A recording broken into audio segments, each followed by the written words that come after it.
And we now move down to the start of the Princess Elizabeth Challenge Cup. We have the Westminster School and the Brunswick School from the United States of America. We thank Adrian for his commentary, and I'm now joined by Kath Bishop in the commentary box as we wait here for the start.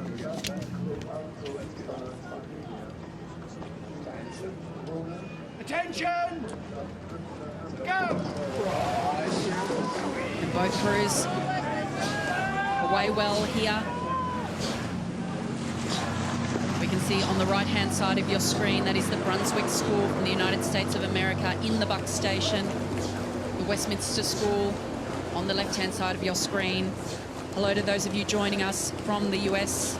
Great to have you listening in on YouTube. These schoolboy races are always so fierce. Every single round is always pretty flat out. And we know that Westminster have really got something to prove this year. Yes, both crews matching stroke for stroke there. It's been a hard and fast start from both crews. It's so important in the 8 to get a good start. You don't want to be losing seats unnecessarily.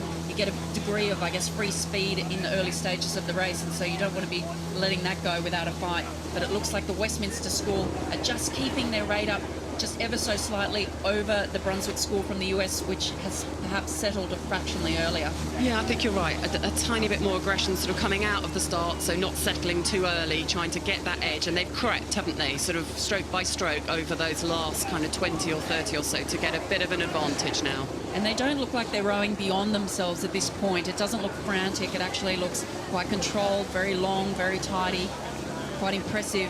Of their race yesterday, they said they picked it up towards the end. It was a brutal headwind. They said they had a good race, but I suspect they would have been nervous coming up against a US crew. It's always an unknown quantity having a foreign crew come over.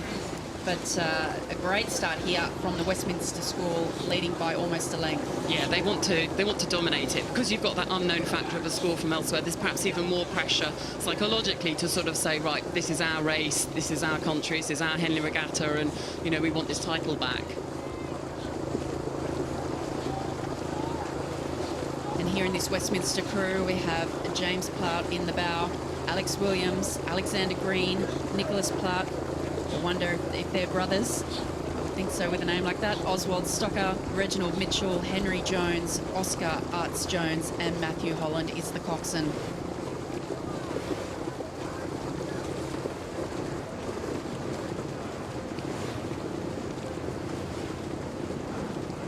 Looking very dominant now, aren't they? I think that's, you know, they've come here, they're looking to win the event, Westminster. That's kind of what they want, and so they've got to try and get these performances that will build some confidence coming into the weekend, and they look absolutely dominant. I mean, it'll be interesting to see if the US boys have got something they can throw in, a move somewhere, because whilst this clear water keeps stretching out, it's going to be very hard for them to attack back again. Yeah, we can see quite powerful style of rowing there from the US crew, the Brunswick School from the United States. They have an average weight of about 80 kilos, so they're slightly heavier than the Westminster School, who have an average weight of 72 kilos. So quite a difference there. Generally, you know, weight behind the handle does contribute to making an 8 faster, but I think that the school from Westminster have used their more slightly built athletes quite effectively by keeping that beat up. They're rowing nice and long.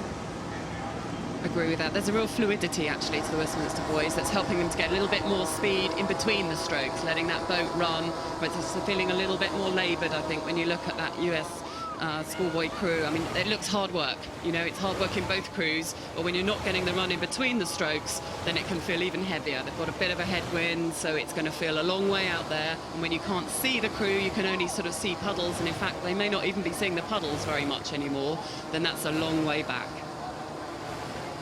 That's right, and it's such a difficult place to race from when you know that a crew, you can't hear them, you can't see them out of your peripheral anymore. It's incredibly difficult how you stay motivated and keep driving.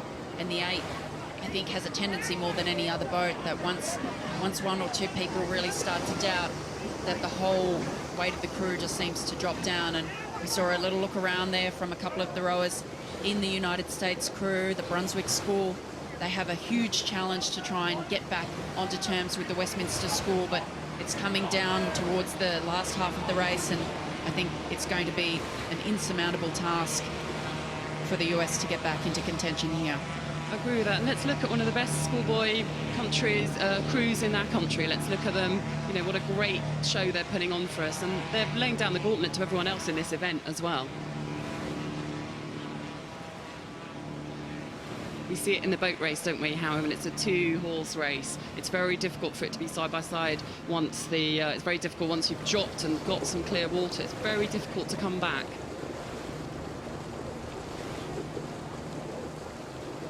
And so we know that Westminster, they were the National Schools winners this year, just ahead of Eton. They won the National Schools last year, but were beaten in a great race by St Paul's last year. But looking very confident here, as you say. They'll be looking to take this all the way to Sunday. Exactly. They want revenge on last year. You know, that hurt them. I know sort of they're partly coached by Bill Mason, who's a pretty legendary coach in this country of lots of national women's crews as well as schoolboy crews now. And, you know, he'll be getting the psychology right to really use that defeat in the final last year to come back again this year stronger. So they've got a clear mission, and they are saying that loud and clear to everyone who's watching on the bank, cheering them on, and to everyone else in their event. Looking very good. As they come down towards the enclosures now, it is a very big lead there to the Westminster School, looking incredibly strong. I don't think that they've held too much back, certainly in the first half of this race. I would think that the strategy would be to go out and to race as well as they can for the first half and see and maybe assess where that puts them. Of course, there is a degree of needing to conserve. 5-day regatta, 1 race a day, it does take its toll. So there's always that balance of making sure that you don't undercook it, but also, of course, getting the job done and getting through to the next days. Get it done and testing out some moves as well, so you've got a bit of flexibility, confidence in what you've got down the track, whilst you're absolutely right, conserving it now, looking as good as they can coming into the finish, taking the credit and the applause from the crowds and actually enjoying this moment, because there'll be some tougher tests ahead for them. Yes, and we can see them starting to break down the rate now, looking very comfortable as they come past the enclosures towards the finishing line. The Westminster School in their distinctive pink rowing suits and blades.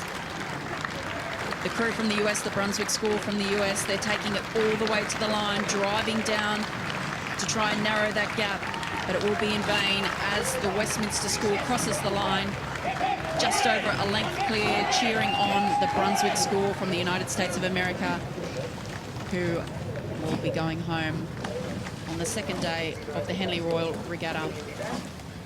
The Westminster School victors in the Princess Elizabeth Challenge Cup.